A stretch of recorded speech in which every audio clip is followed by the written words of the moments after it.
7 Elm Street in the historic Sunbeam Mall in Manchester. Open Monday through Friday, 9 a.m. to 5:30 p.m. and Saturdays, 10 a.m. to 2 p.m.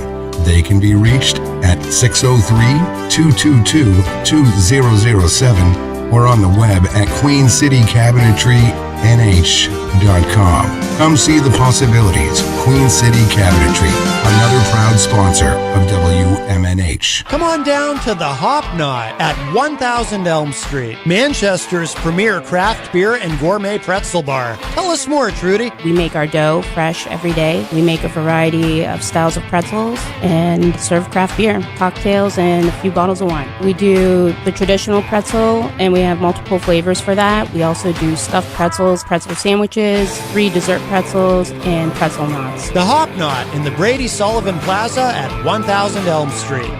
Clemento's Pizzeria, family friendly, awesome for a date night. Clemento's Pizzeria. For delivery, call 603-782-8450. Clemento's Pizzeria, the best pizza in town. 1875 South Willow Street in Manchester, New Hampshire. Best cocktails around. Come in as friends and leave as family.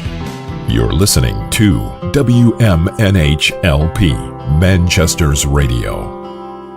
Broadcasting at 95.3 megahertz frequency modulation from the top of 1000 Elm Street.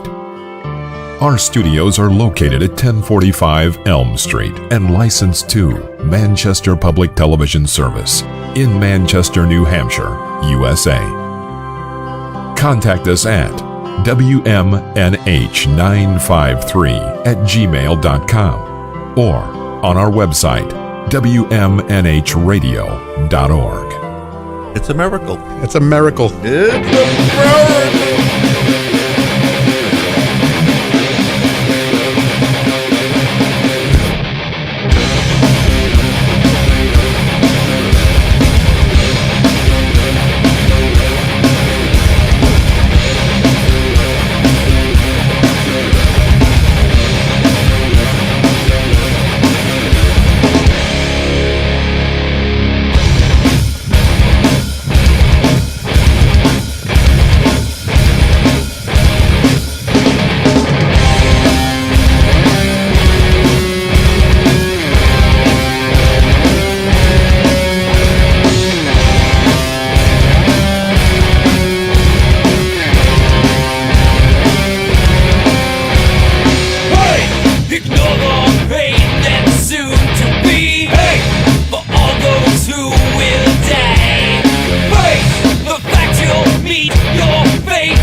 It's a great song, but I don't know it.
Everybody, here we go. It's that time again. Matt Connarton Unleashed, and we are live from the studios of WMNH 95.3 FM in glorious downtown Manchester, New Hampshire. Also on Comcast 97 if you're in Manchester. And hello to all of our online listeners across the nation and around the globe. You can go to my website, mattconnerton.com, for all of your live streaming options, social media links, contact info, show archives, etc., etc. Today is Tuesday, December 20th, 2022. So welcome, everybody.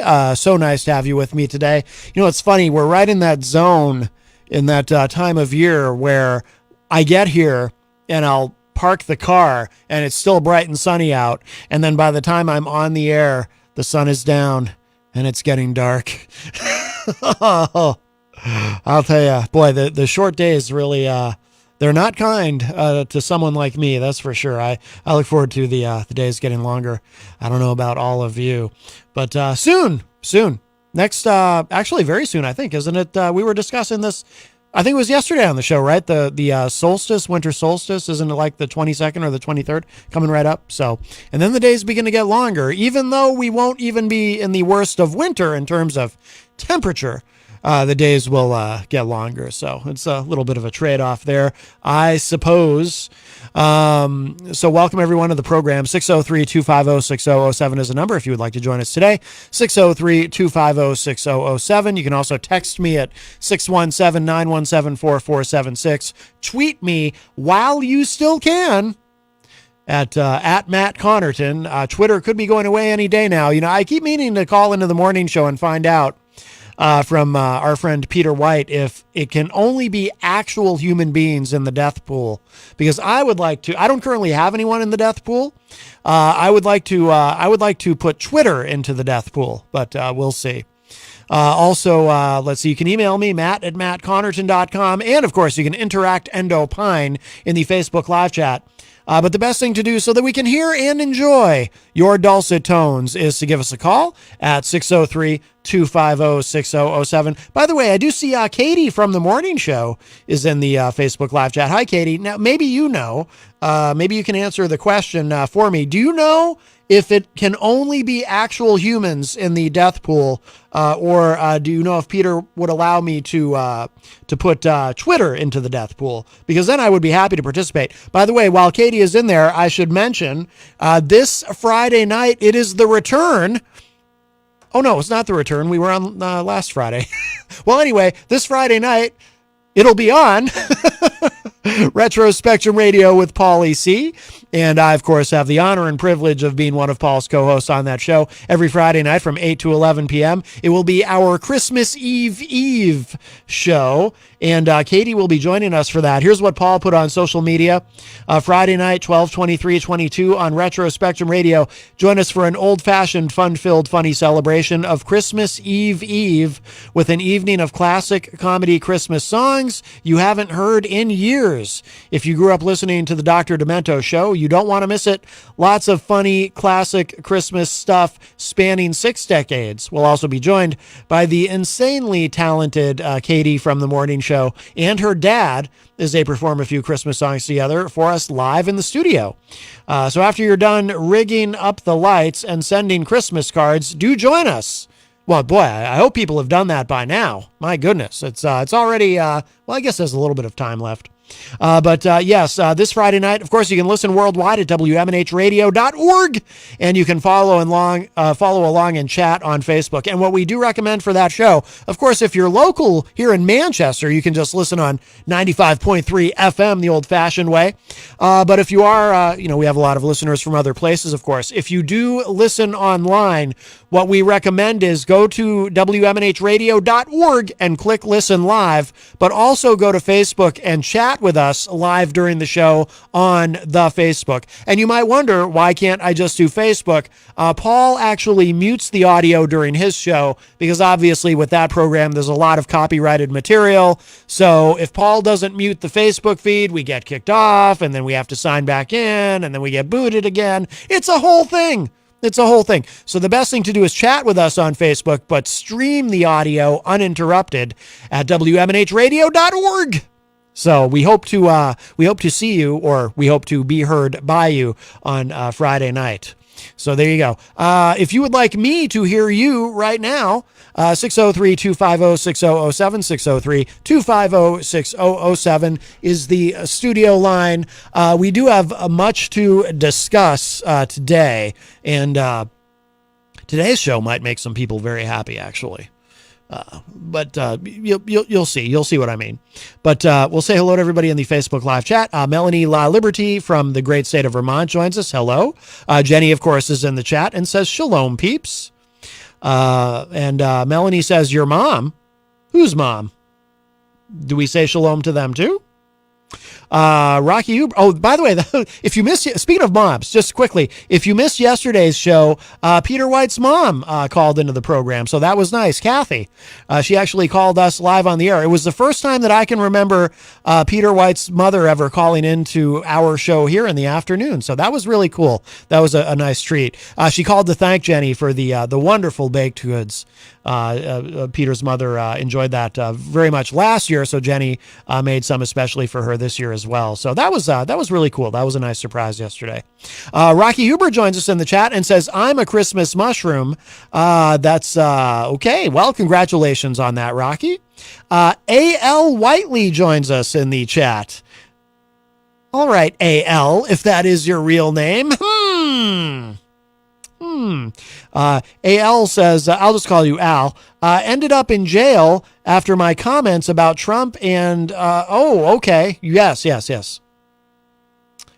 Rocky Uber says, I identified as a identified as a Rita once, but that was boring and ugly. All right. Well, now you're a Christmas mushroom, so that's wonderful. Melanie says, be very careful what you say when you use my mom's name. Oh.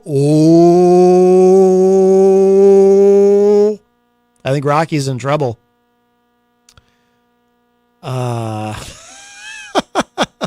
Rocky says, don't make jokes about people's moms if you don't want to reply. Katie says, this is regarding my question about putting Twitter into the morning show death pool. Katie says, I can certainly consult. I don't see why we couldn't have an AI category. Thank you, Katie. Yes, please look into that if you would. I would love to, I would love to be the first one to enter something into the AI category. And of course, it would be Twitter. I'm trying to think if there are other possibilities. I mean, Gab has been hanging on for years. Oh, I know. What about Truth Social? That seems like it could go away any day now. Let's see. Al Whiteley says, I'd identify as Letterman, but then again, I'm not a boring, insensitive misogynist. Letterman? As in David Letterman? How dare you, sir? How dare you? Maybe there's another Letterman. Melanie says, I don't use names and mom jokes are fine, but when you invoke her name, I get very protective. I love very few people, and she is at the top of my list. Mike from Queen City Cabinetry joins us in the Facebook Live chat. Mike, of course, from one of our great sponsors here at WMNH 95.3, Queen City Cabinetry in the historic Sunbeam Mall, named, of course, for General Sunbeam, whom we should, of course, remember, especially this time of year. Without General Sunbeam, the greatest military mind since sliced bread, none of this would even be possible. And we probably wouldn't even have sliced bread. We'd be eating sandwiches on just on rolls and stuff. And then General Sunbeam, of course, both the innovator of sliced bread and a great military mind. And we love General Sunbeam. And we love Mike from Queen City Cabinetry, where you can bring your kitchen to life. Katie says, Kathy is a peach. Yes, she seems very nice, very nice. And Katie also says, Jenny, happy Hanukkah. Yes. Mike from Queen City Cabinetry says, I'm an oak tree. My goodness, this is very confusing. Is this something that happens to you guys in winter? You turn into Christmas mushrooms and oak trees? I don't know what's going on. Perhaps I ingested something and I don't remember it. And I'm imagining that you're all saying that you're imagining that you're things. Such a tangled web. Let's see. And our friend Eric Pilcher joins us from Cedar Rapids, Iowa. Eric, of course, does Eric's classic film review for us every Friday on the show. Although this week we had a bonus. We had one yesterday, Monday, because he wasn't able to do it last week. So we actually get 2 in 1 week. Yesterday it was Bonnie and Clyde. If you missed that, of course, it is in the archive, Eric's review of Bonnie and Clyde. And then this coming Friday, which will be our final show of 2022, because next week we'll be on our holiday break for the week, Eric is reviewing A Christmas Story. So wonderful way to end the year. So we look forward to that. Al Whiteley says, I'm a little rabbit. And Nick Murdoch says, I'm a big rabbit. Are any of you a white rabbit? One pill makes you smaller. I'm just kidding. We don't sing about those matters on this program. We have to keep things in good taste. Eric Pilcher says, major blizzard starting tomorrow in Cedar Rapids, lasting 3 days. 3 days? That is a major blizzard. I think we're expecting some weather here at some point soon, but just rain. Although the last time they said just rain, which was, the end of last week, we ended up with some snow. So you just never know. Mike says, it's what we are identifying ourselves as of today. As of today? So this is a permanent thing? Oh my goodness. Al Whiteley, I'm not even going to read that last comment that you put in the chat room. That's just very upsetting. All right. 603-250-6007 is the number. 603-250-6007. Something that we have not discussed on the show in a while. And, but things are getting to the point where we really need to spend some time on this. And it is a divisive issue, certainly. But if you've been following along, Title 42 was almost almost about to go away, and then Chief Justice John Roberts put the pause on that. But I have some thoughts on immigration and the border crisis, and it is a crisis. I mean, it's and it's about to get worse. Once Title 42 goes away, there's going to be a terrible surge at the border. And I say terrible only because, not because I wouldn't want to welcome these folks, but only because we are not equipped, we are not ready to handle it. So, part of why I wanted to talk about this today, though, too, is, I've been thinking about it a lot, and some things that I want to express on this issue. And one of the things that I really try to do with this program is I try to present a perspective that maybe you won't get elsewhere, either on conservative in conservative media or in liberal media. And I don't mean, necessarily, I'm trying to be a centrist, middle of the road. I mean, historically, immigration is an issue where I tend to be pretty left-leaning, pretty liberal on immigration, very pro-immigration. However, if you are a longtime listener of the show, you do know I'm an independent, and I'm an independent for, many, many reasons. I could come in here one day and just extemporaneously speak for the entire 2 hours, no calls, no chat room, nothing, about all the reasons why I do not want to be a member of either of the two major parties. And because both parties fail us spectacularly in many ways. And immigration is an example. And the need for immigration reform and the need for someone to sort out this mess, which is probably about to get worse because this pause on the lifting of Title 42 is not permanent. And Title 42, of course, was a Trump-era edict that, edict isn't quite the right word. I'm not a legal scholar, so I don't always get the legal terms quite right, as you all sit there thinking, yeah, we kind of noticed that, Matt. But anyway, Title 42 was a pandemic era. What would be the word? What is it? What do we call it legally? Title 42, not edict isn't the right term. It's a not a regulation. There's a specific legal term that we call this. It says here border restriction. Now, there's another term for it. It escapes me at the moment. Maybe somebody in the chat room knows the word I'm looking for. Either you know it, or perhaps you can telepathically find it way in the back of my mind, because I can't seem to get it to the front of my mind. But Title 42 was, the idea with Title 42 was, of course, to stop the flow of immigrants during the pandemic, because we had all we could handle to handle the pandemic. And I thought at the time that it did make sense. But I'm again, if you're a longtime listener, you know this about me. As much as I am pro-immigration, I'm also what I call a COVID hawk.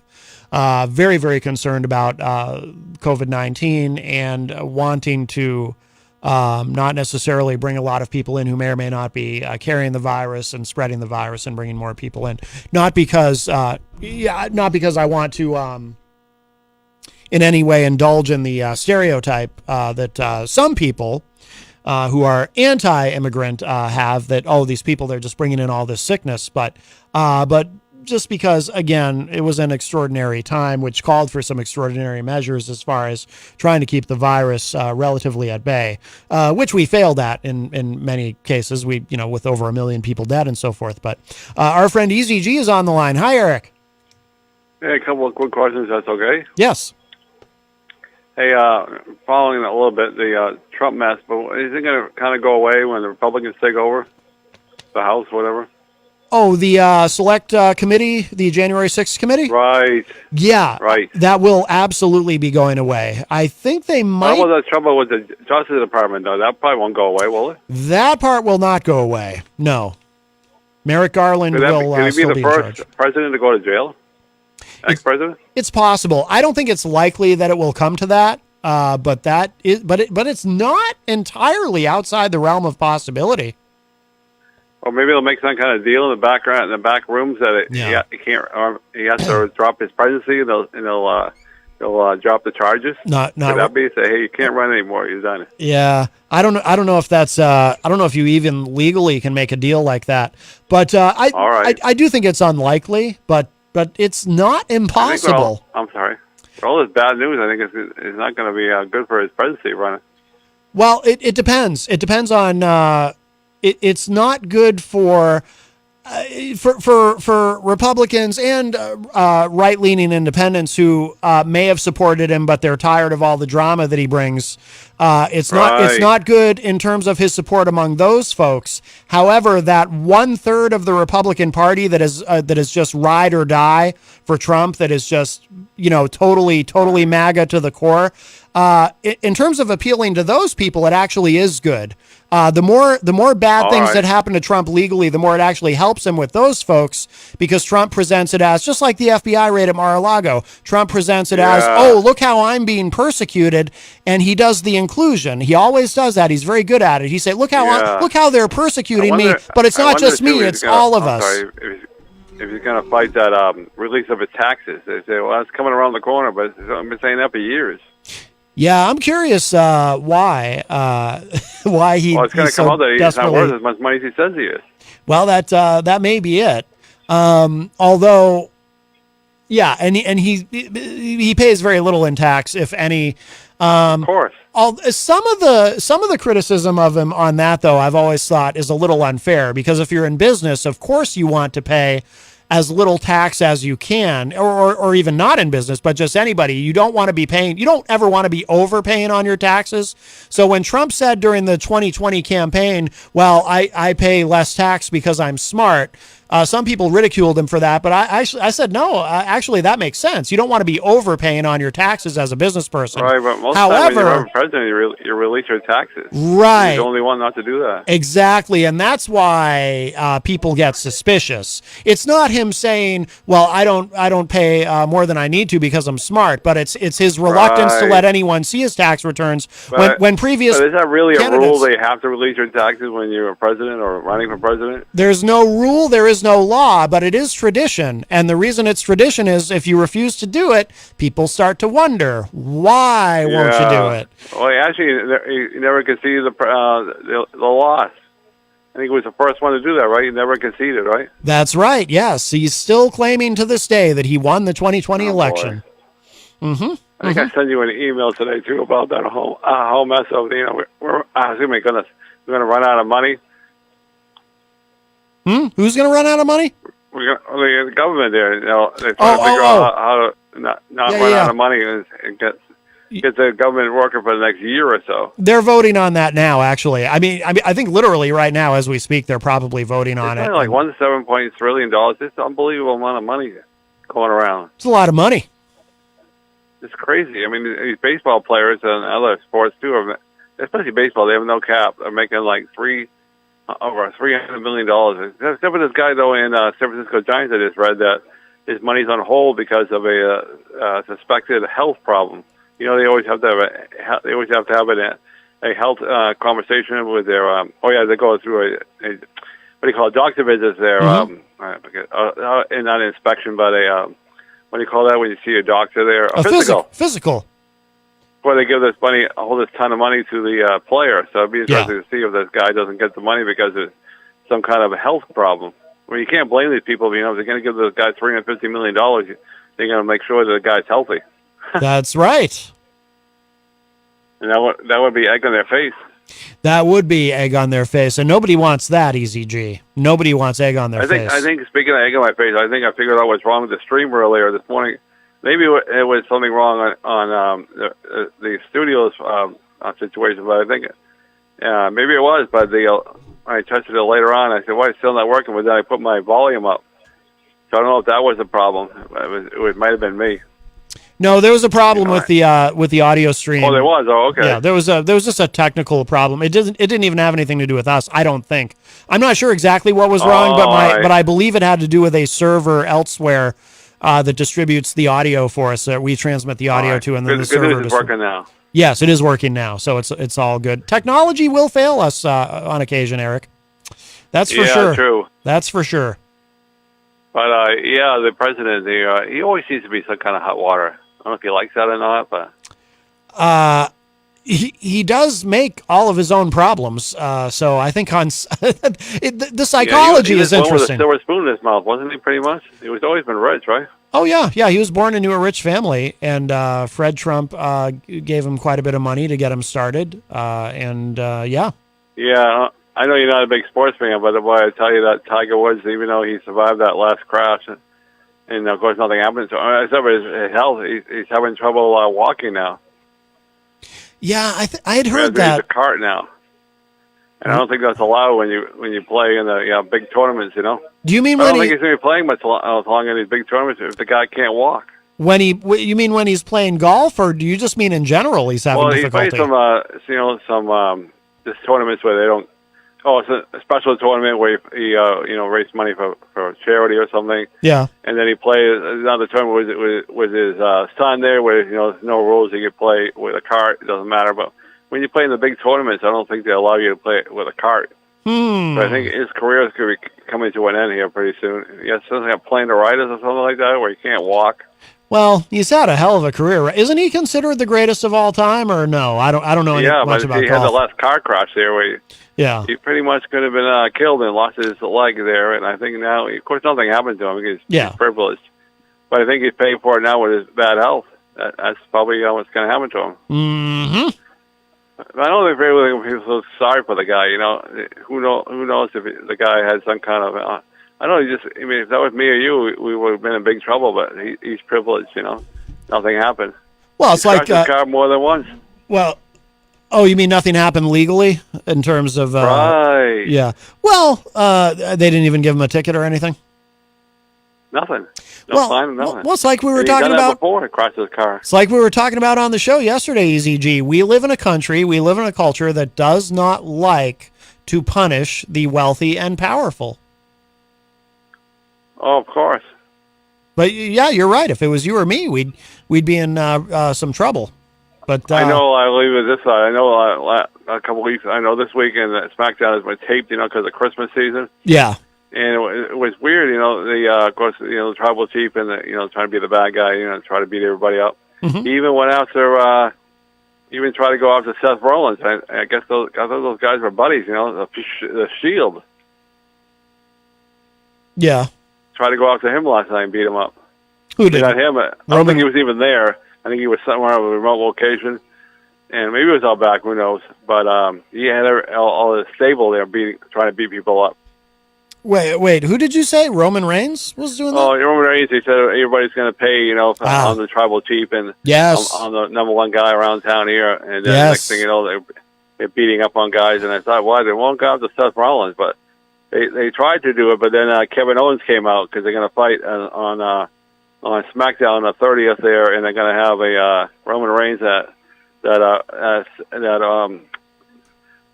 Uso guy, the one that's not part of the Usos, but he's a kind of like a team captain. That guy, I can't remember his name right now. Sami Zayn. He's a pretty good wrestler. Sami Zayn. And they're going to fight Kevin Owens, and because John Cena's coming out of retirement, he wants to keep that string going where he wrestles one match in the last 20,000 years. 20,000 years? That's a long time. And then the next month, and then the Raw is going to have in January. Going to have a 30th anniversary and they're going to bring back a lot of the old parts.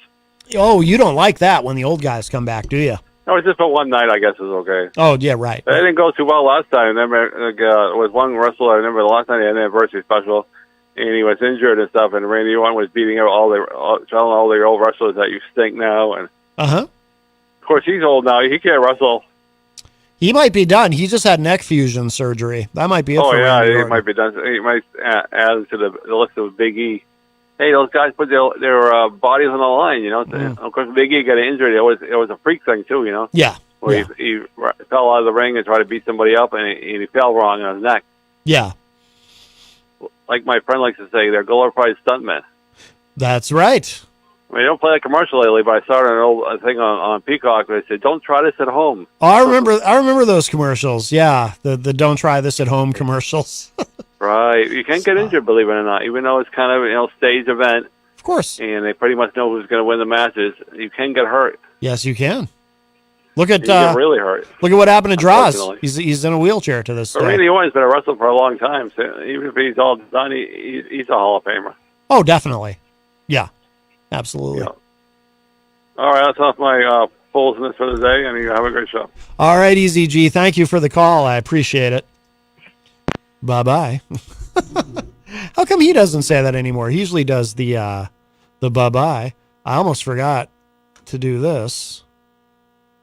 Boy, you should have known by now. Easy dope. There we go. We got to finish it the right way.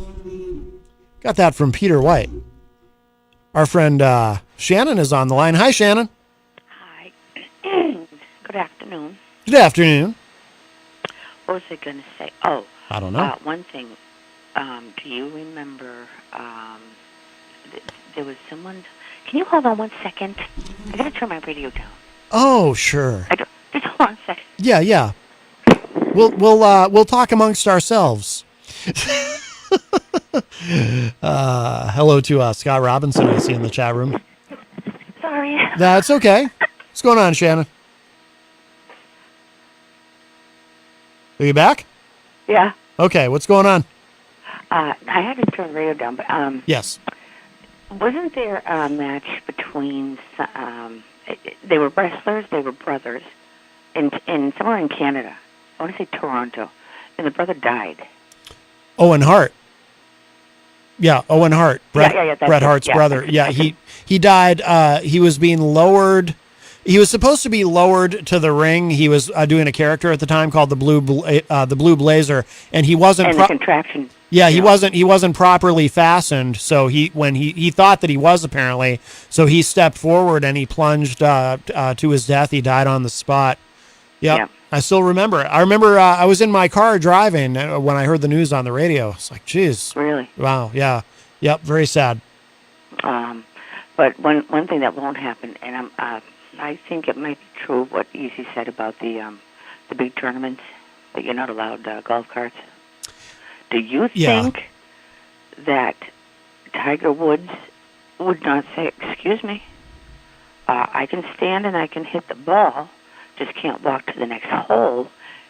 There's an Americans for Disabilities Act that says you can't do that. And you know. Interesting. I mean, that would be a good angle to play, wouldn't it? Who was going to tell Tiger Woods, "Oh, sorry, you can't walk from hole to hole"? No, forget it. That's a good point, Shannon. Yeah, I don't know. I don't follow it enough to know. I have no idea what the rules are about that or anything. I have no clue. But yeah, that would be a logical argument though for Tiger Woods to try to make, I suppose, right? The Americans for Disabilities Act. He could if he if he has paperwork that says he can walk this amount of time, this amount of length, but then he has to take the weight off his back, whatever. Yeah, you know what though, Shannon? If Tiger Woods, being the competitor that he is, if he really wants to compete, he can find another way. Like, what if he were to just get on the ground and roll from one hole to the next? He could do that, right? Crawl if he has to. Yeah, I mean, whatever it takes to win, if he really wants. But I would just roll. I think it would be, it would get a little tiring, but, it's nice grass, right? It's not like there's not going to be any rocks hitting you as you're rolling around. So why not just do that? Yeah, just roll to the next hole. I had a dog, though. He would do the army crawl. It was just so cute. Yeah? Did he play golf? No, he did not. Because that'd be fun. He did play fetch. If you had same thing. Can you imagine if you had a golfing dog? You'd be famous, and so would the dog. Well, what do golfers do? They play fetch with themselves, basically, right? George Carlin used to. His joke about it was golf is hitting a ball with a crooked stick and then walking after it, and then hitting it again. You should just put it in your pocket and be glad you found it. Except when Carlin said it, his delivery was obviously much better than mine and a little more spicy in the language. I can't say certain things here, but yeah. Yep. But wasn't Arnold Palmer the best? Arnold Palmer. I don't know anything about him other than his shirts. I think I've worn an Arnold. I can't even say the word Arnold Palmer. Why can't I say Arnold? Arnold. I can't say it. There we go. Arnold. I think I've worn an Arnold Palmer shirt or two in my time, but I don't know anything about him other than that. And the lemonade and iced tea mix. Oh, there's wow, boy, he really branched out. No, I don't know if he made some, but in other words, if you are you? Wait, is that a drink? That's a drink, isn't it? Yeah, but I think it's. I'm not much of a drink. I'm not much of a drinker, so I wouldn't know. But yes, okay, I got you. But it can also be a drink without alcohol. Because I was somewhere where the guy would always get half lemonade, half iced tea. See, I would want it without alcohol if I'm going to go and play golf. Yeah, well, he wasn't going out to play golf, but he said, I think he even said, I'll have an Arnold Palmer without the booze, and the person didn't even know what the hell that he was saying. Ah. Huh. But all right. Anyway, I just that popped into my head when you were talking about when Easy brought up Tiger Woods and not being able to play. Yeah, didn't Arnold Palmer? Didn't he used to roll around when he got too old to just to walk anymore? He's probably too drunk. Oh, okay. I thought I read that somewhere on the internet, and if it's on the internet, it's probably true. So, maybe yeah, not. Absolutely. Maybe not. Maybe I imagined it. Well, all right. Okay. Well, very good, Shannon. Happy Hanukkah and have a Merry Christmas to you and Jenny. Thank you. You as well. Thank you. Pray for me, please. Wow, what's wrong? No, just because it's. They asked me what my Christmas spirit was this morning. I said 2. Oh well, you got me beat. Well, it was 2 more than what really is, but I didn't want to sound like a complete loser. And of course, someone's in the room that heard me this morning. Oh. But wow. My mother managed to make me very angry this afternoon, and then act like it didn't happen. And we just have never. I like oil and water. Oh, I see. Well, family dynamics can be complicated. It's just her. Thank God. I couldn't stand any more other people. Mm-hmm. For family dynamics. So. Well, my mom upsets me. I just say, "Hey, I didn't ask to be born," I say that too. There you go. That's what you say. I've never said it to her, I don't think, but I've said it to the air. I wish I was never born. Oh, that's even more hardcore. But it's kind of a variation of the idea. But yeah. Well, we will all pray for you, Shannon. Thank you, because I do need it. I do. Okay. So. All righty. All right, Shannon. Well, I appreciate the call. Yes, and just have a. I don't know a lot about the Jewish holidays, and I know it's Festival of Lights, right? I think so. I don't know that. I mean, Jenny isn't hardcore about it, so I don't really know that much either about it. Actually, whatever I know about it, I've learned from Jenny. But she doesn't light the menorah and all that either. So I don't know. I mean, Yeah. I don't know. Okay, I don't either. I don't know either. I don't know. Je ne sais pas. Oui, or something. All right, Shannon. Take care. All right, we appreciate the call. Bye-bye. All right, that was our friend Shannon. And this, of course, is usually reserved for Eazy-G, but I'm going to also play this for Shannon, only because she did mention wrestling. Boy, you should have known by now. Easy dope. There you go. Well, that does open up the line for you, 603-250-6007, 603-250-6007, if you would like to join us on the program today. We'll get, I see some new folks in the Facebook live chat, and then we will we'll continue with our topic at hand. Jason Fedderson joins us in the chat room. Hello, Jason. Also, Nancy Clayton is in there. Hello, Nancy. Katie from the morning show said, one thing about Trump, he is smart enough to have enough dirt on enough people to try to evade a prison sentence. I'm not terribly political, but I feel like that's something anyone can see. Interesting. Our friend Mike Doyle is on the line. Hi, Mike. Hey, Matt. What's going on? Not much. How are you? Good. Hey, let me fill in a couple blanks of some of the subjects you just came up with. But as far as that, the golfer, that was just litigated about 4 or 5 years ago. Do you remember there was a young man with some disease that left his it wasn't like it was a disease that was muscle structure or something, and he was having trouble walking, and and they went to court, and they tried the whole sound familiar, the whole disabilities and whatever, and it kind of didn't win. Oh, okay. They did allow him certain tournaments or something I think it was based on yardage to use a cart, but anyways. Oh yeah, that does sound familiar. Yeah. Yeah. It went on for a while. The guy's name was Casey something. So they made limited exceptions to their rules for him, but and certain exceptions, and they're saying the PGA is its own entity; it makes its rules, and those are the rules, Okay, I do think I remember that now. Yeah. Yeah, and if they choose to make an exception, then they can. But right. Tiger Woods is just having trouble walking. What Eazy-G was saying was he was walking 18 holes. That's that's 7,000 yards or whatever. So how many miles is that up and down hill? And then you're shooting and twisting and walking and shooting and twisting. And with his injury to his leg, and he's always had a bad back. That's what kind of knocked him out the first time.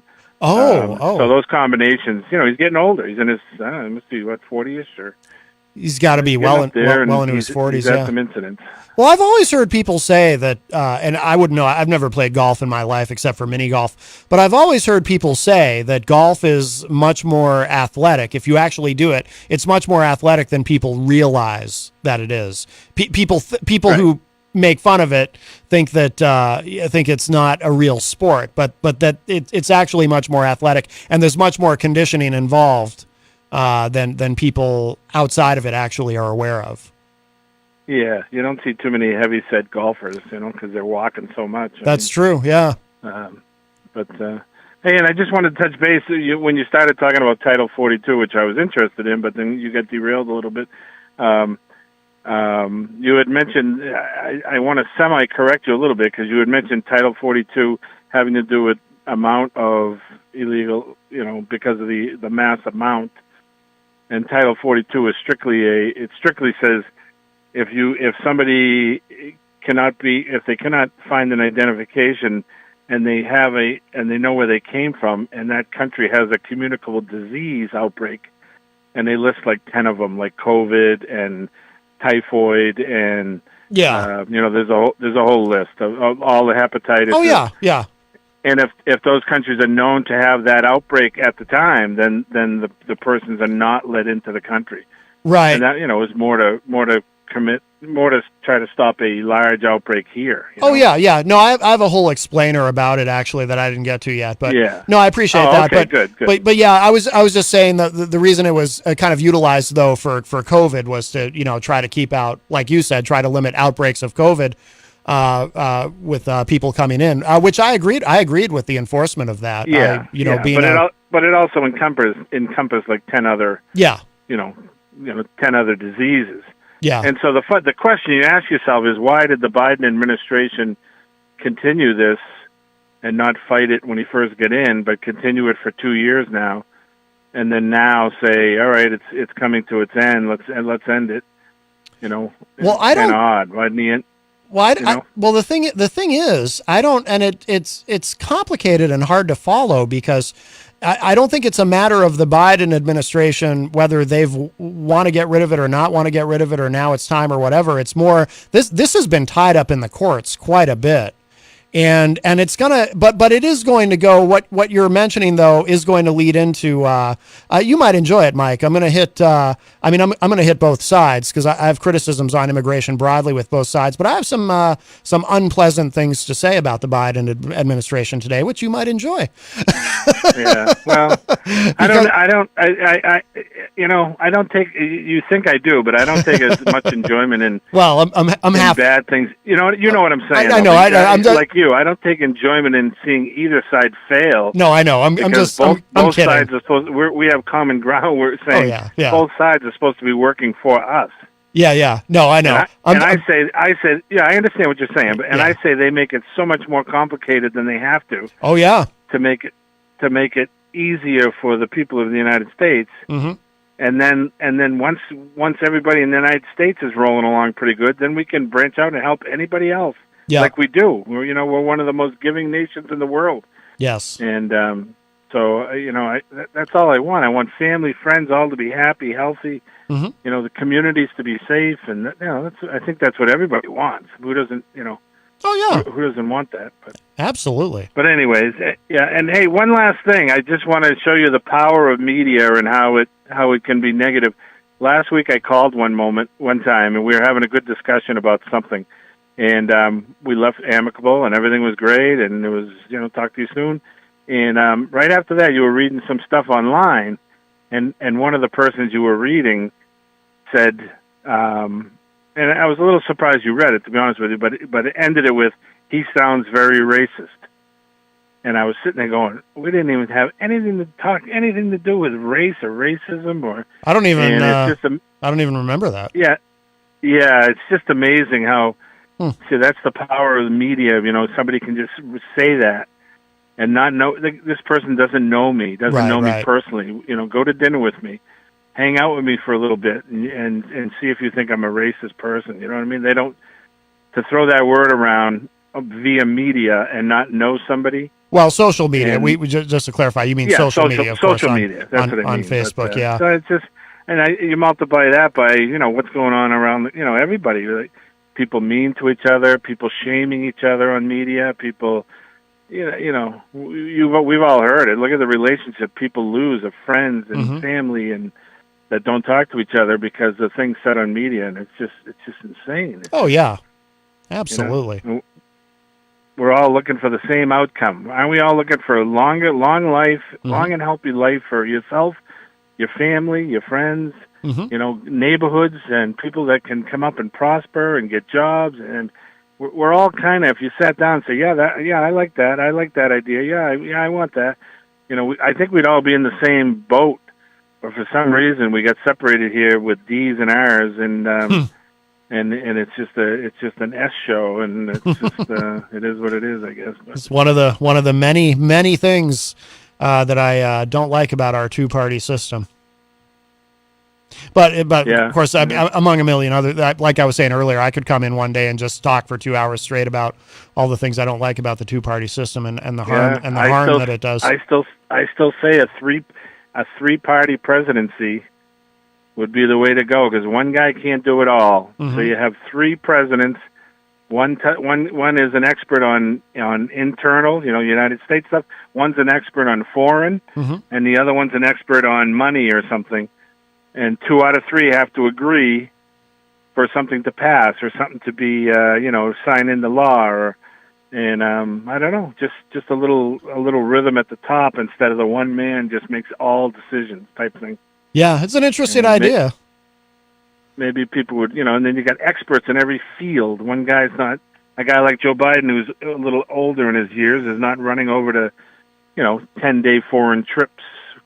It's got to tire a guy out that's 80 years old, Oh, yeah. It would tire a 50-year-old out, Yeah. And so I heard, one last thing, I heard an interesting perspective on how, when you fly in a plane, I assume you've been on a plane before. Oh, yes. I'm not big on them, but I have.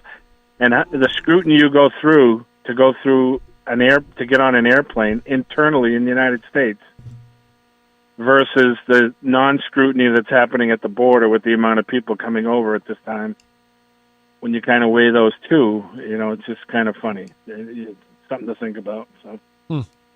Okay. But anyways... Yeah, that's all. I just wanted to talk about that Title 42, and I'm anxious to hear what you say, and we'll get at it, and good show. All right, Mike, thank you. I appreciate the call. Thanks. Yeah. All right, you got it. Bye-bye. All right, that was our friend Mike Doyle. Very good, very good. If you'd like to join us, 603-250-6007, 603-250-6007. Nick Murdoch and Jason Feddersen making comments in the chat room. Those are very funny. I'm not going to read those because I don't want them to be taken wrong, but that's funny. But obviously you're kidding around. No, Mike's a good guy. Absolutely. Let's see. We have a few more people in the chat.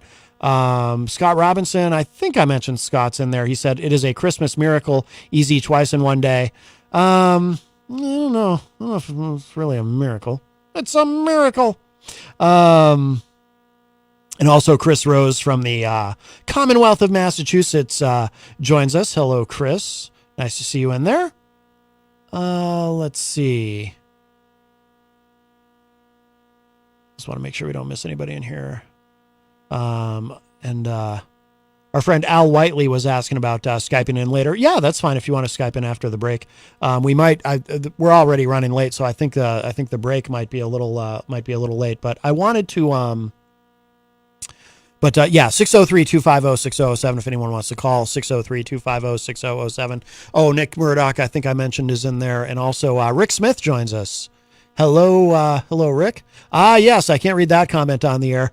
But yes, that is true, Rick. DJ Reckless. We're very proud of him.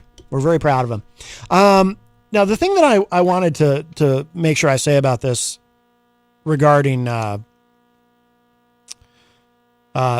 current situation at the border, which involves, like I said, we've got a lot of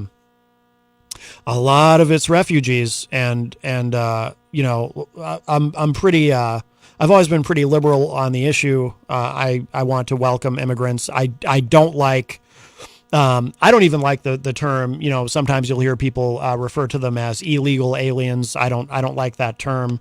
I mean, I don't clutch my pearls when I hear it or anything, but I don't like that term. The reason, my biggest problem with that is the way that it dehumanizes people. When you call someone an illegal alien, well, number one, there's no such thing as an illegal person, and number two, they're not aliens, they're humans. So, but I think there's a psychology to that that some people repeat that phrase so much, if you're used to hearing that phrase or even saying it yourself, that alters it sort of influences how you think about people that you would put into that category. And over time, you might not realize it consciously, but subconsciously or unconsciously, you see them as less human, and therefore you're less apt to have any sort of empathy for them or want to treat them with respect and dignity. And that leads to some very bad outcomes and a lot of xenophobia here in the United States. So I prefer the term undocumented immigrants. Again, if somebody says the other term, I'm not offended by it, but I don't choose to use it personally. But we do have a problem now. Again, this is one of those things where I want to be very careful about how I talk about this because I don't want to be misunderstood. When I say we have a problem, to me, it's not. I don't want anyone to take that wrong as me saying, oh, we have all these people trying to come in and we shouldn't want them. And it's not that. But the problem is, if we don't have a system where we can bring people into the country in an orderly fashion and keep track of everyone and have them go through the process. There's a process, of course, legally. People are allowed to come and ask for asylum, and they can be approved or denied. And I mean, this is all a hypersimplification, and I'm being reductive. It's actually it's all very complex, but just for the sake of discussion, and they can be approved or denied. And if they're denied, they're sent back and so forth. But if we don't, it ultimately, it doesn't help anybody. It doesn't help us or the people who are coming if, number one, we don't have a system that actually works, and a system that is constantly overloaded is not a system that's working. So number one, we need to have that sorted out. And there are several reasons why, which I will probably enumerate in a moment, why it doesn't happen and why we don't make any progress on this, why we don't get anywhere with it. So number one, we need to have a system. And number two, there needs to be a very clear and consistent messaging on what that system is and what will be expected of you when you get here. If you choose to make the trip, what will be expected of you in order to be brought into the system, what the requirements are and so forth, and what the process will be. We don't have either. We don't have a system that works, clearly. I don't know when we ever have, but it's worse than ever now. We don't have a system that works, and there is no clear messaging on anything, and this is all a problem. Now, in a broader sense, to speak about immigration more broadly, and again, this is where I've got some criticism for both sides on this, and I'll hit the Republicans first, because then when I get to the Democrats, I'm gonna say some things that might surprise you. Because again, I'm gonna say some things that you won't hear anywhere else, either in conservative or liberal media. And again, I try to bring a little bit of a perspective and point some things out that nobody else seems to bring up. So on the Republican side, I'm going to say things that if you're a longtime listener, you have heard me say before. And that is that the conservatives tend to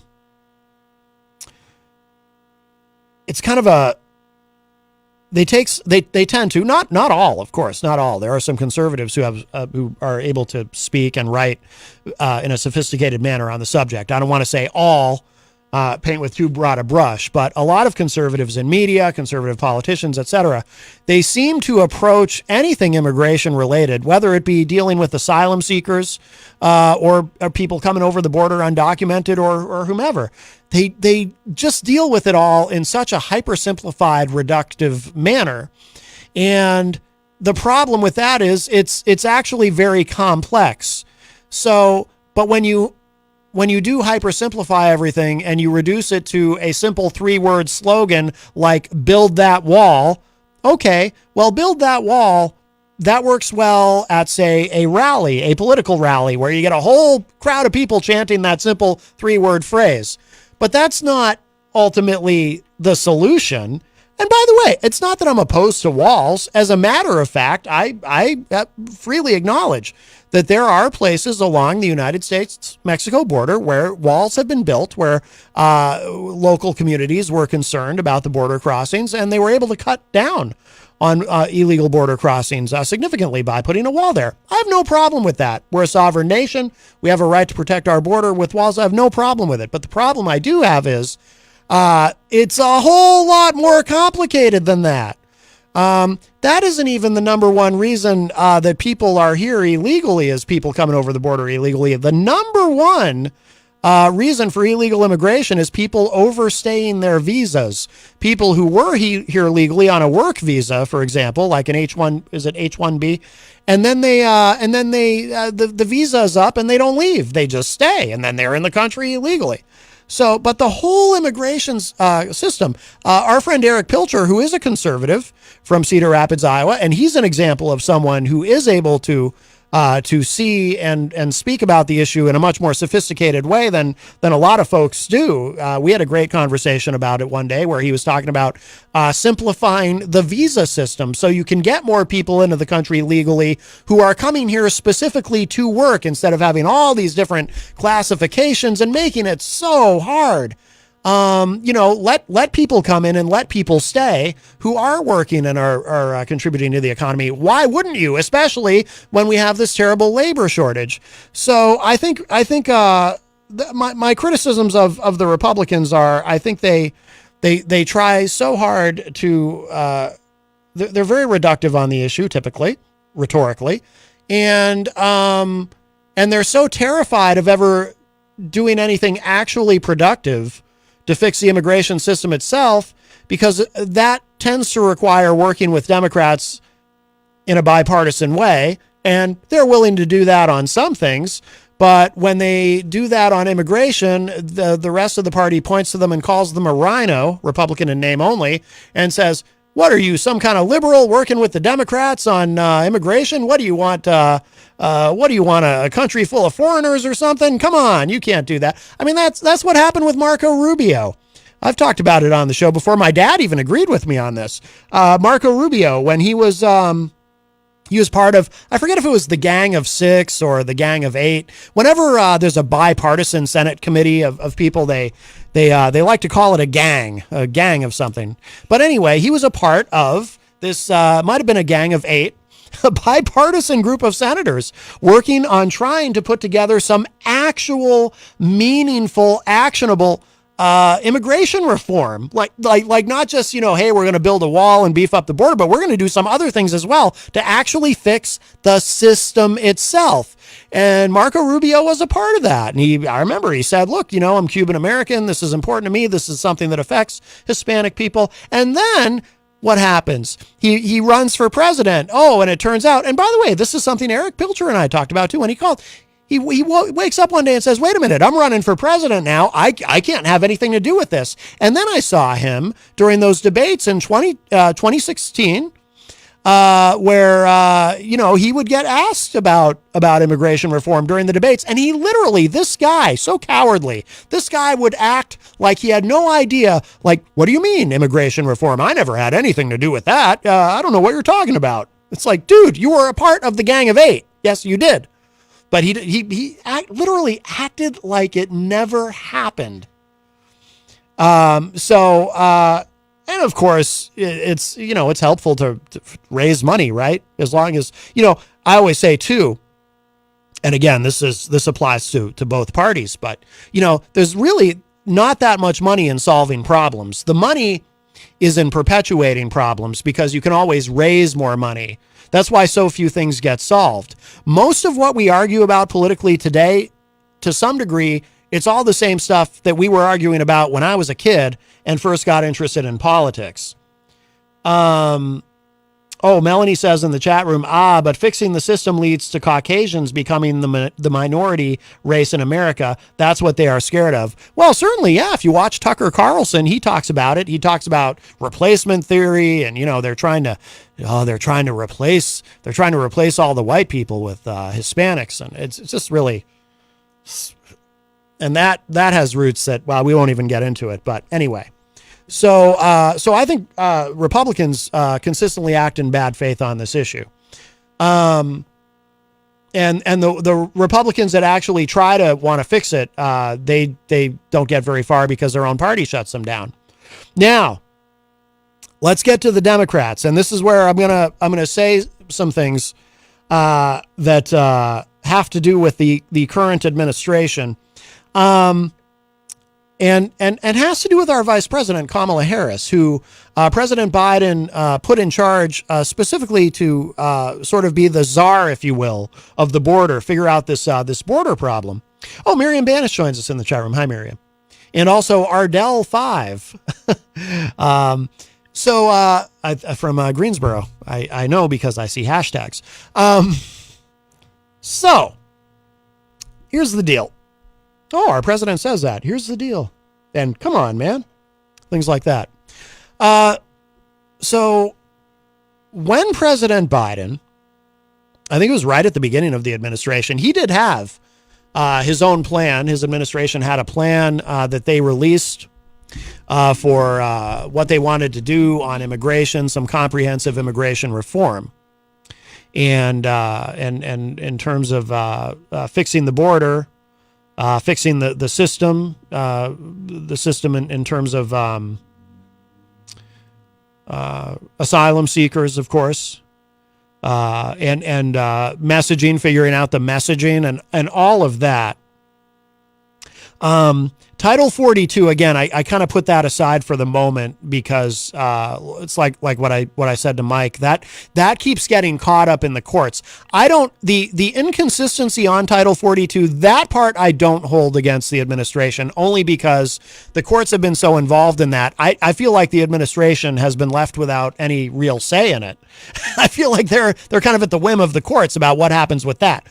But here's what they're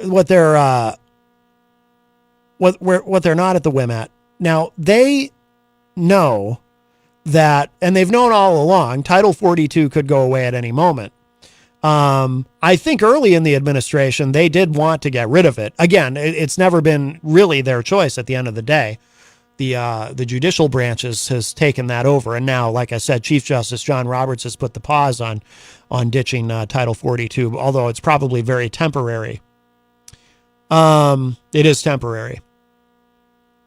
But here's the problem. So we're in a really bad spot because as soon as Title 42 is listed, this whole situation goes from bad to worse as far as not having the capacity to deal with specifically with asylum seekers more than anything right at this point. We've got a lot of asylum seekers trying to come in.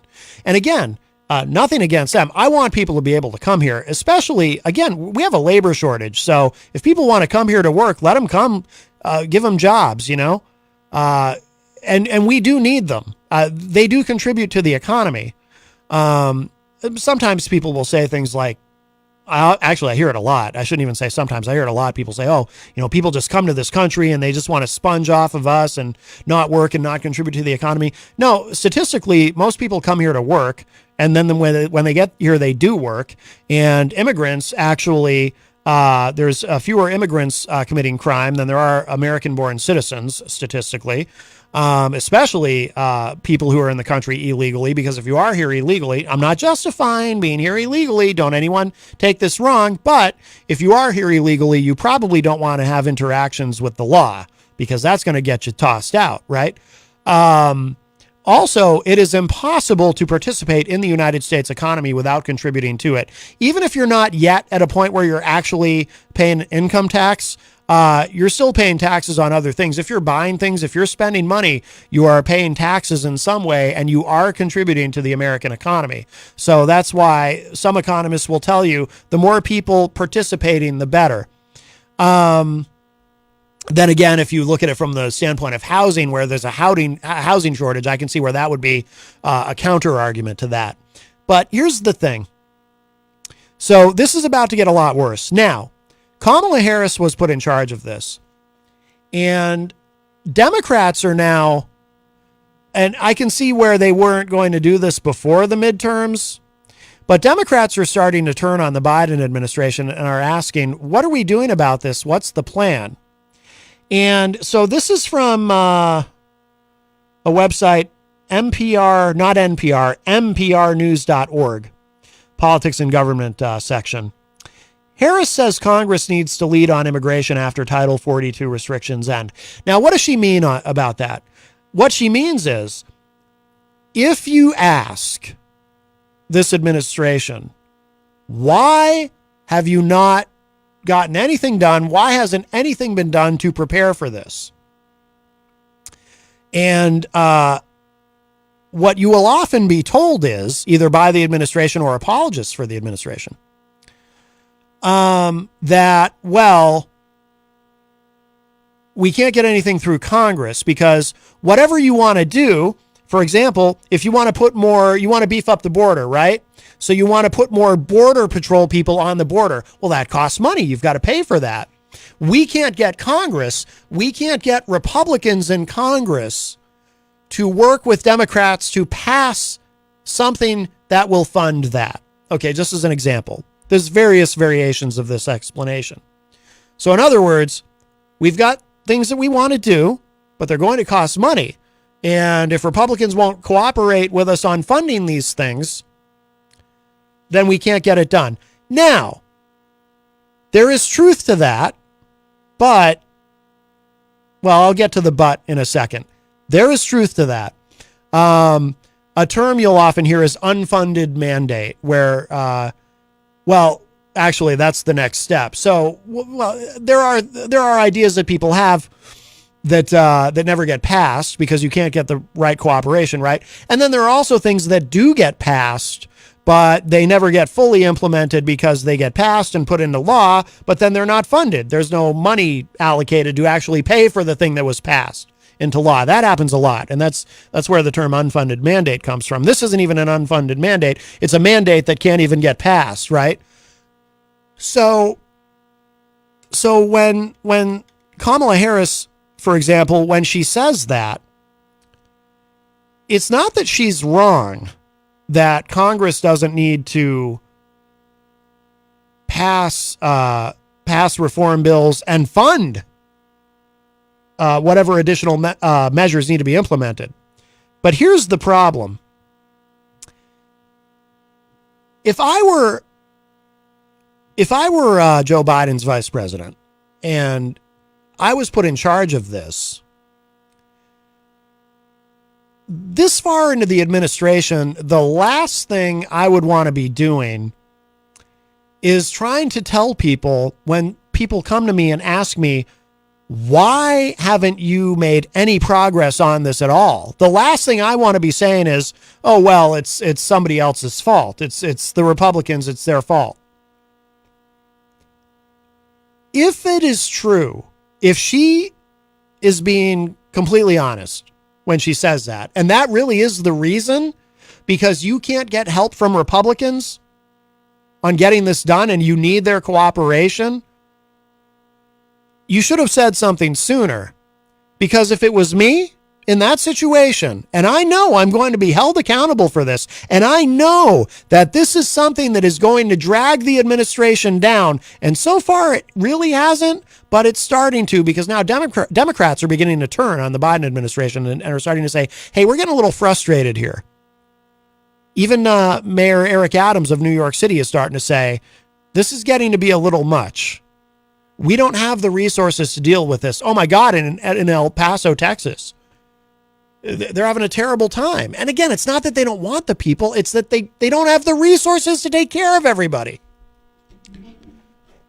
If it were me and there was something, and someone, the opposing party, was preventing any progress on this, I wouldn't just kind of hide and fade into the background. And I know the fading into the background thing, we talked about that on the show recently. That's something every vice president does for some reason. But you know what I would do? I would be out there I would be out there in the media, wherever I could. I would be making the rounds as much as I possibly could on the Sunday morning talk shows, pounding the desk and saying, we need to fix this, but we need help. We have a plan, but we need help.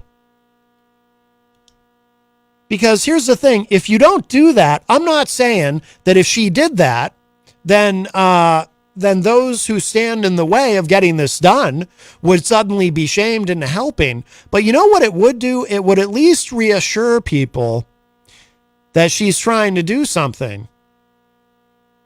Right? Because right now, the perception of Kamala Harris, there's a lot of antipathy toward her, to the point that when people talk about, hypotheticals about what happens if Biden decides he's not going to run for a second term. Well, the logical person to run next would be Kamala Harris. She's a sitting vice president. She's his VP, right? Except nobody has any confidence in her.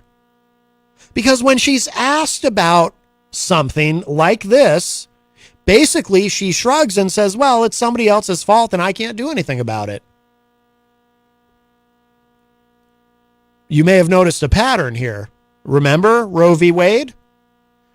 I saw her, Kamala Harris, when she was sitting with, I think it was Dana Bash on CNN, and Dana Bash is asking her very directly, well, what is your plan? How are you going to respond to this, the overturning of Roe v. Wade? What is the administration going to do? And I swear, if you haven't seen it, it's basically, she sort of shrugs and says, well, you got to just elect more Democrats in the midterms because we really can't do anything. Sorry. Just, and it's not a very empowering message to people, right? So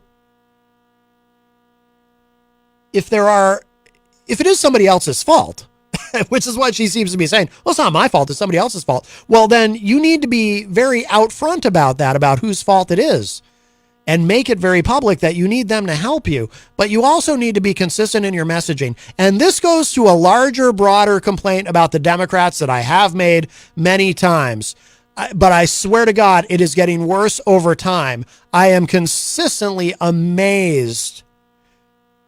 Actually, it's shocking that they did as well as they did in the midterms, because Democrats are so bad at messaging in a clear and coherent manner. And the messaging on this has been dreadful, not only in terms of Kamala Harris and her weak excuses and justifications and rationalizations about why she just can't make literally any progress at all on this issue, but also in terms of what the administration puts out as far as whether or not you should be coming to the United States. Look, it is no secret that the reason right now you have this buildup of asylum seekers waiting to get in is because the word is out that Title 42 is going away at any moment.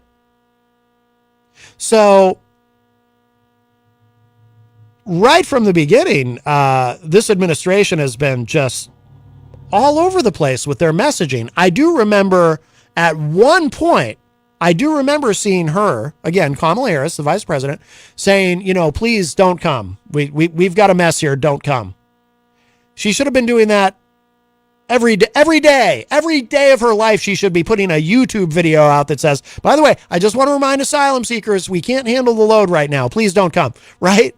You'd be amazed how quickly things circulate on social media. Actually, you probably wouldn't be amazed. I think we know that. But, you know, the messaging isn't there. And, you know, I mean, say what you will about Republicans. I tend to disagree with them in many ways on immigration, but at least they tell you what they're going to do. But there's this other thing, too. So the Democrats have this other problem. And I've been thinking about this, but then I heard this morning, and this is part of why I'm talking about this today specifically. It was this morning I heard John Heilman on Morning Joe on MSNBC say something, and it was kind of in line with something I'd been thinking, and I thought, well, he kind of thinks like me about this. This is interesting because I don't feel like most people do. And what he said was, part of the problem for Democrats is they're afraid to say anything on the issue. And they kind of put their heads in the sand like I'm paraphrasing, but they kind of put their heads in the sand like ostriches on this issue because they are so afraid. It's sort of the inverse of what happens with Republicans. Like, you know how a couple minutes ago I was saying Republicans are afraid to do anything meaningful on immigration reform because as soon as they do, the entire rest of the party judges them and calls them a rhino and calls them a supporter of illegal immigration and this and that and all the hate that they get, right? Well, there's something similar that happens on the left.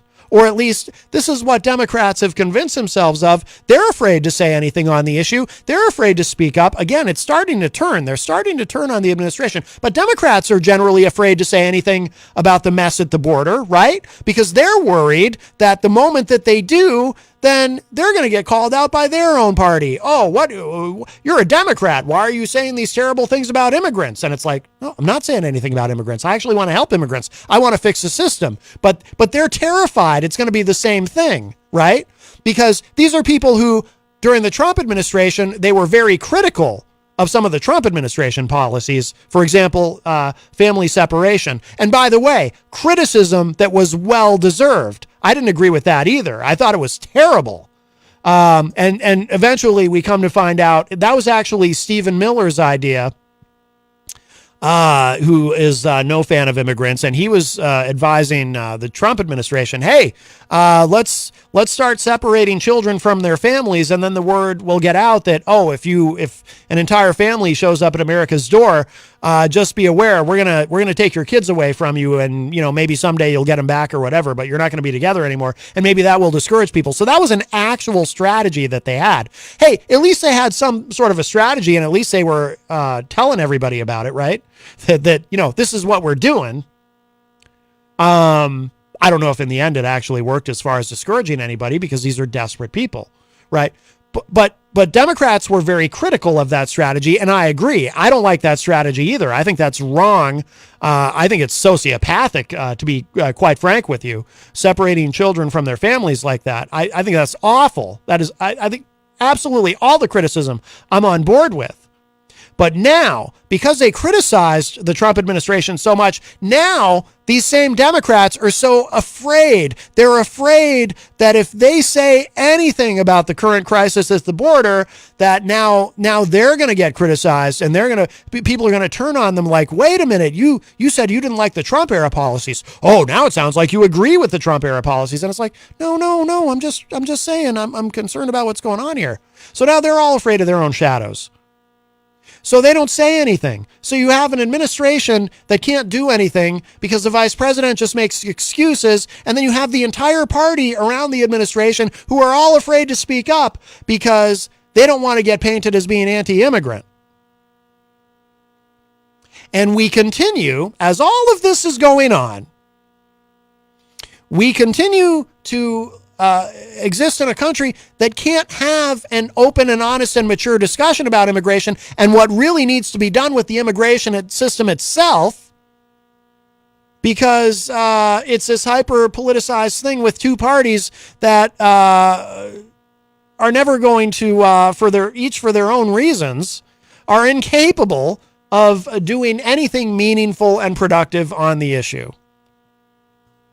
So, and I don't see any reason to think, by the way, that there is going to be that the Biden administration is going to make any progress on this.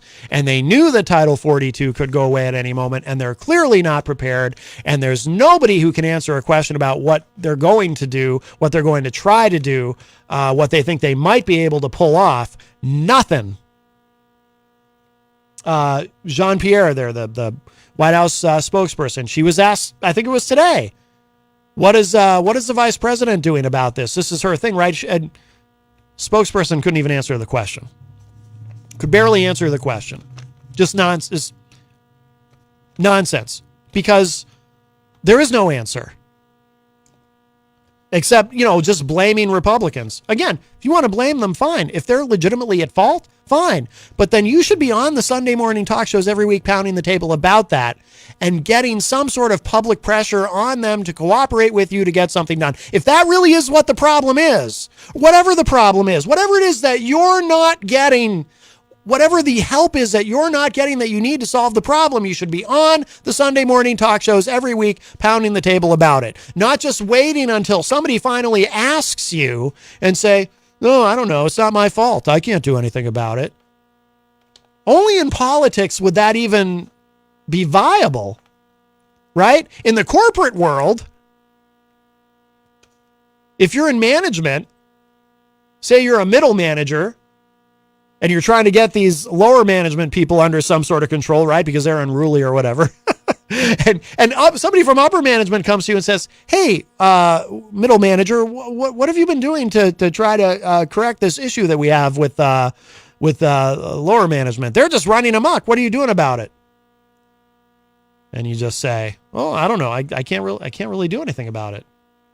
Oh, really? Okay. Well, then we no longer need your services because we're going to find somebody for your position who can do something about it. So, and I'm telling you, they better figure something out because there has to be somebody who is willing to take some responsibility here. I don't even hear President Biden ever speak about this issue. Like I said, though, the tactic of the Democrats has been to just kind of ignore it to a large degree. But now it's at a point where they can't ignore it anymore. And like I said, some Democrats like Henry Cuellar of Texas, because this is happening in his backyard, he's seen what's happening. He's seen what's happening to the city of El Paso, and he knows what's coming. And he's saying, hey, we need some help. Somebody has to fix something here. And there are no answers. And I think what President Biden, look, if Kamala Harris can't figure something out, maybe President Biden needs to put together some sort of a task force, something, some sort of a major initiative needs to be done. And he needs to take, I think what I'm describing is something like leadership on this, right? Show some leadership on this. And he's never been to the border, and neither has she. And I know people will say, well, that's for show. That's performative, going to the border. What does that actually do? Well, I'll tell you what, if nothing else, it takes one arrow out of the quiver of the opposition, your political opposition, who wants to criticize you for it. But interestingly enough, if you want to take all their arrows away, do something tangible and something very visible and very public that shows that you're actually engaged on the issue. Because this administration currently does not show that they are at all engaged on the issue. So we may continue on this in the second hour. I know our friend Alex Whiteley wants to Skype in. Oh, looks like he's back to being his normal self. He's out of Facebook jail.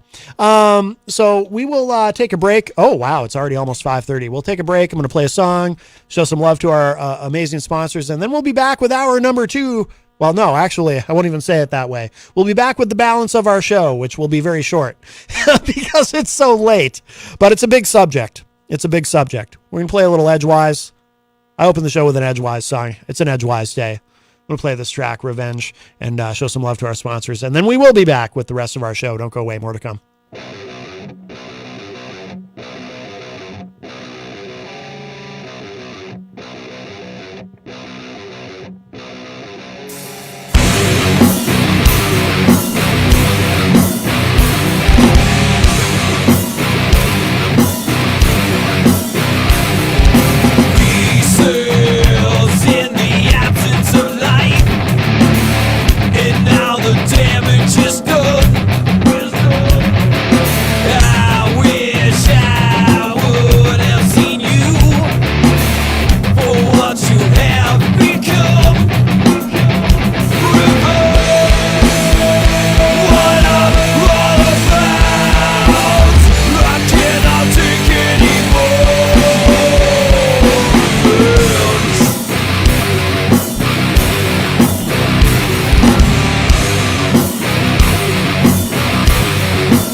Come on down to the Hop Knot at 1000 Elm Street, Manchester's premier craft beer and gourmet pretzel bar. Tell us more, Trudy. We make our dough fresh every day. We make a variety of styles of pretzels and serve craft beer, cocktails, and a few bottles of wine. We do the traditional pretzel, and we have multiple flavors for that. We also do stuffed pretzels, pretzel sandwiches, free dessert pretzels, and pretzel knots. The Hop Knot in the Brady Sullivan Plaza at 1000 Elm Street.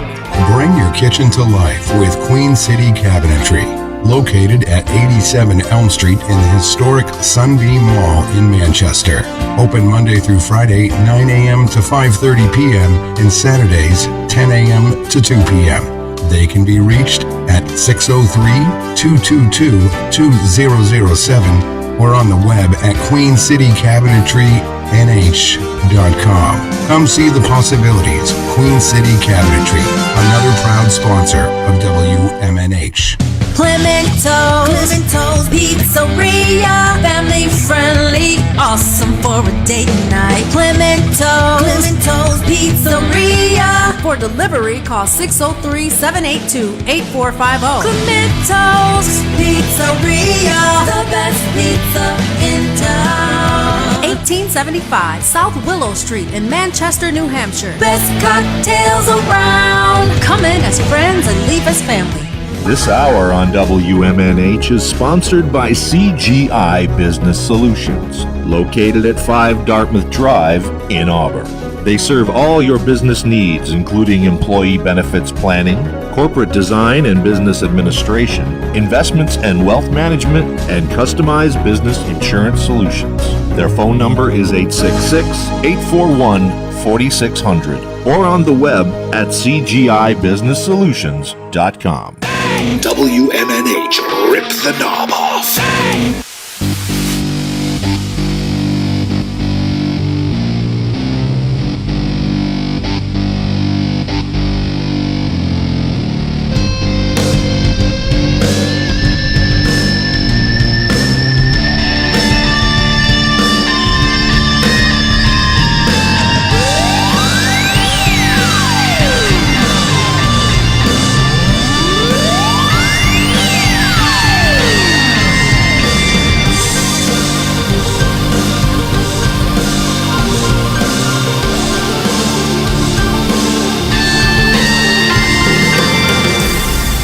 Welcome back, everybody, as we cruise into our final segment today of Matt Connarton Unleashed, and we are live from the studios of WMNH 95.3 FM in glorious downtown Manchester, New Hampshire. Also on Comcast 97 if you're in Manchester. And hello to all of our online listeners across the nation and around the globe. You can go to my website, mattconnerton.com, for all of your live streaming options, social media links, contact info, show archives, etc., etc. Today is Tuesday, December 20th, 2022. Welcome, everybody. And if you'd like to join us today on the program, 603-250-6007, 603-250-6007. You can also text me at 617-917-4476. Tweet me at Matt Connarton or send an email to matt@mattconnerton.com. And, of course, you can interact and opine in the Facebook live chat. But the best thing to do so that we can hear and enjoy your dulcet tones is give us a call at 603-250-6007. By the way, our friend Robert Dionne is in the Facebook live chat and says, morning. Rob is, of course, host of Through the Stage Door. And if you're listening live on Tuesday, Through the Stage Door is immediately following this program. And, of course, you can also hear him on the morning show on Thursdays for Name That Tune and his Entertainment Report, a very popular segment on the morning show with Peter White. Tom Blanchard just put in the Facebook live chat, yes, but didn't the Democrats purposely deny Trump's attempt to build a wall? They denied everything he had tried to do because it was Trump. I don't know if it's quite that simple, but like I said, I mean, personally, I have no objection to walls, but my problem is I don't like it when Trump or anyone else. I never heard Trump suggest anything about comprehensive immigration reform, just about building a wall. And people think, some people think that building a wall is the panacea to the problem. I say, if you want to build walls strategically in certain places where you think you think you have high numbers of illegal crossings. I don't have a problem with it at all. But what we really need is comprehensive immigration reform. And, I believe our friend Alex Whiteley is on the line. Hi, Alex, on the Skype, rather. Hi, how are you? Good. How are you doing? Yeah, I'm all right, thank you. I thought I'd call in and wish you guys a happy Hanukkah and Merry Christmas and all that before the end of the week gets really busy. Appreciate it.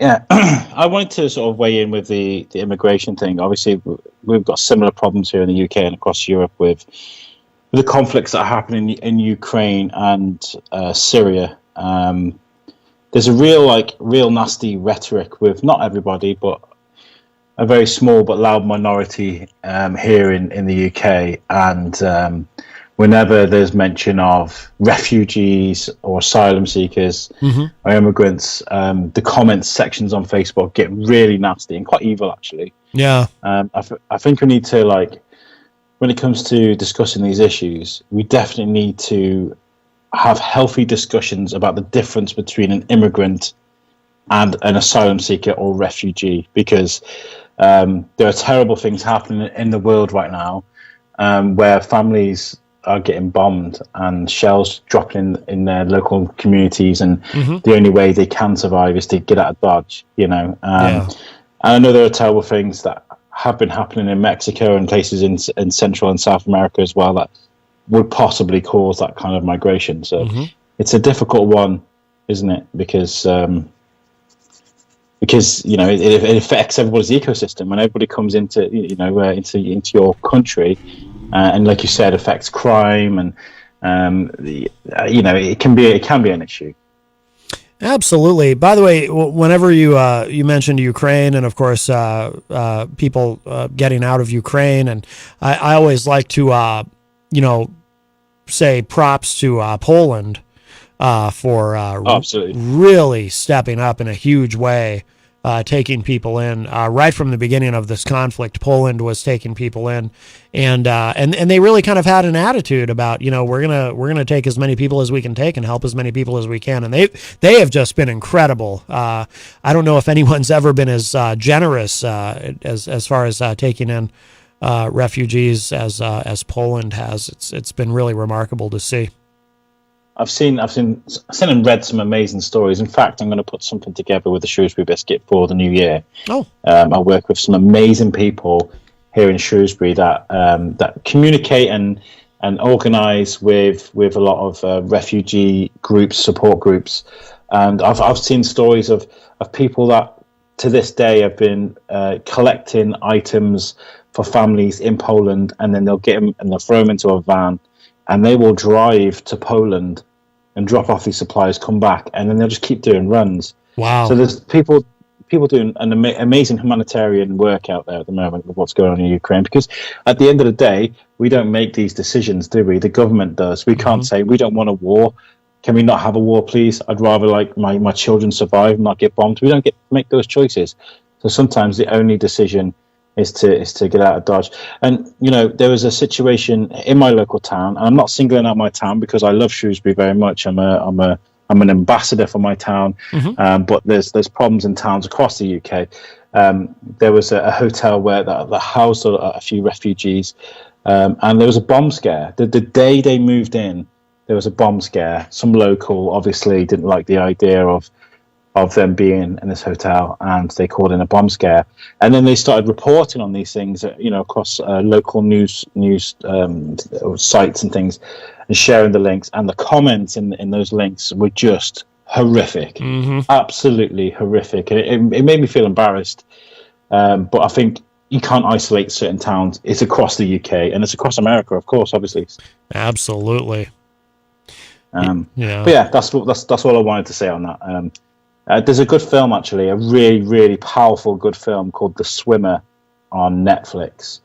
And if anybody has any doubts about refugees and the stories they go through and the struggles they go through, please just give that film a watch. It's fantastic. I hadn't heard of it. It's called The Swimmer. The Swimmer. It's on Netflix. It's about a Syrian girl, or two sisters actually, that were training to become Olympic swimmers. And of course, Syria weren't really doing much in the Olympics when the war started. And it's about her struggle, not just to survive, but to progress as a swimmer. And she actually swam in the Olympic team, the refugee Olympic team, which is quite a remarkable story. But yeah, I just wanted to say hello to everybody, to Rocky and to the community that I've made friends with over Matt Connarton. Thank you for everyone's continued friendship, and to Jenny, of course. And I wanted to wish everyone a nice Christmas, Hanukkah, holidays, whatever you're celebrating. And I'll be working Christmas Day, unfortunately. Yeah. Well, no, we appreciate it, Alex. It's wonderful to hear from you. And before you go, too, did you want to plug the Shrewsbury Biscuit or anything else that you're working on so people can find you online? Absolutely, yeah. So I am the host of the Shrewsbury Biscuit podcast, and I've been doing a lot of guest spots on podcasts from around the world, actually. And it's been explained to me by a friend in Tennessee. No, it's Nashville. I'm afraid. Sorry, I got it wrong. In Nashville, that actually the Shrewsbury Biscuit is something that everyone can listen to, because we cover all sorts of subjects and speak to artists and authors and things that people can enjoy. And it's just me celebrating what is great about my hometown. So yeah, the Shrewsbury Biscuit podcast. You can find it on all good podcast sites and apps. And you can follow us on Facebook as well. I really would appreciate everyone's support. But yeah, thank you to everybody that's been a friend to me over the last year. It's not been an easy couple of weeks for me personally. I've been a bit down in the dumps, but I've been sort of enjoying the radio show, tuning into you guys, and listening to podcasts and things. It sort of really helped me sort of come out of my shell a bit more. So good. And of course, continued friendships. Excellent. Well, it is wonderful to hear from you, Alex, and happy holidays to you. And I hope to speak with you again in the new year.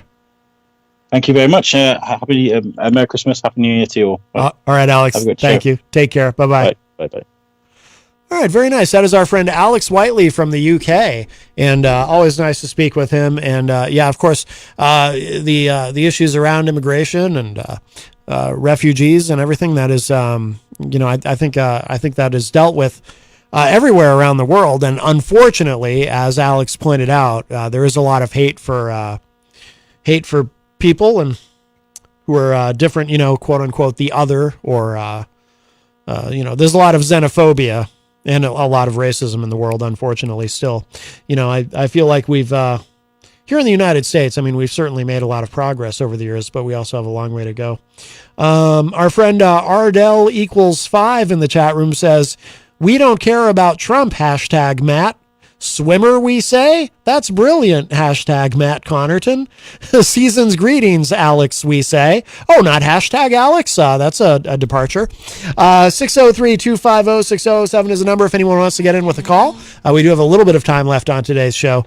603-250-6007. By the way, there is something here from CNN on the subject of what the administration is doing or not doing or failing to do or maybe going to try to do possibly about this. This just went up a little bit ago. Biden administration gears up for end of Trump-era border restriction as Supreme Court considers whether to keep it in place.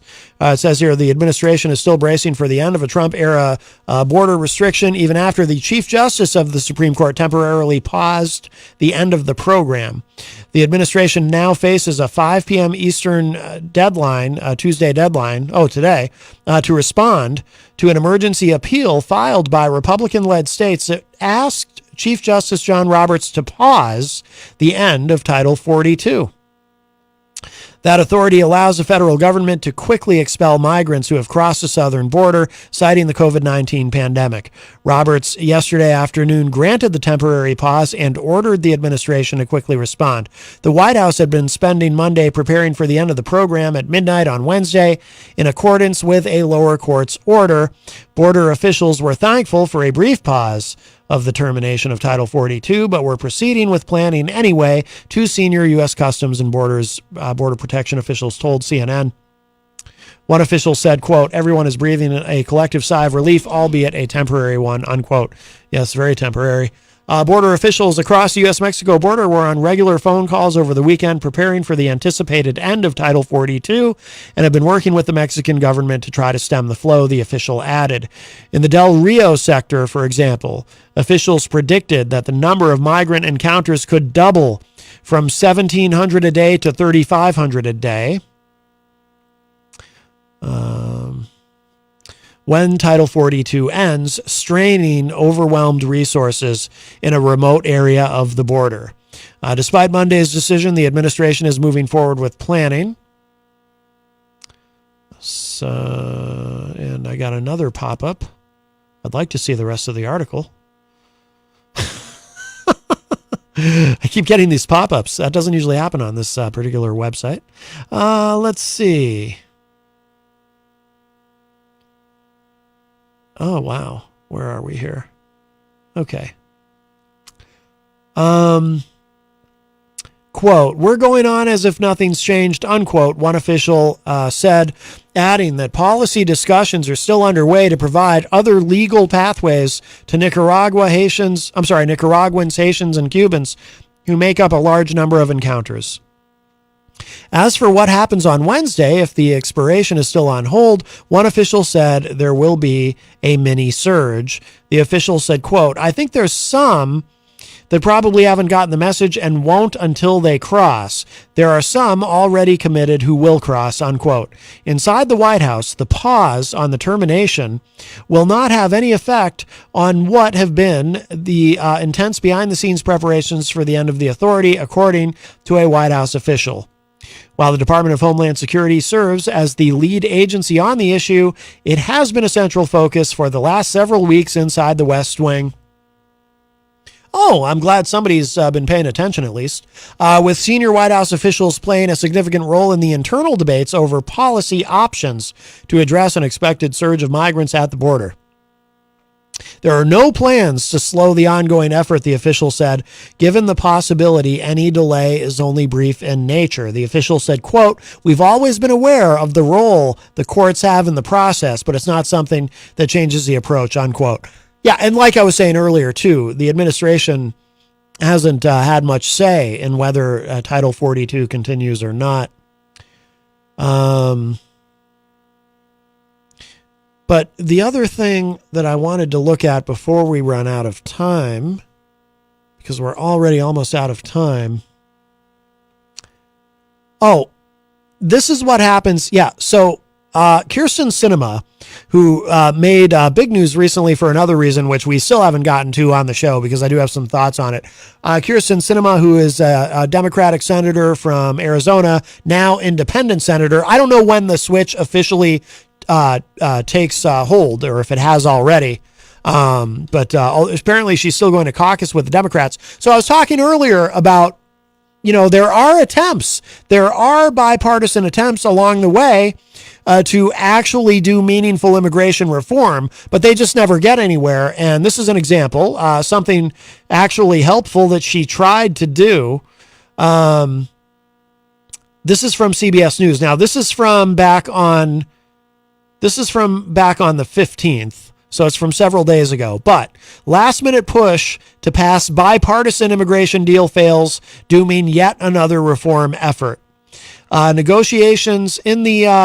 this is from the 15th. Negotiations in the Senate to forge a bipartisan compromise on U.S. immigration and border policy failed to gain enough traction to pass before the end of this session of Congress, dooming yet another effort to reform a system that has not been updated in decades, congressional officials familiar with the matter told CBS News.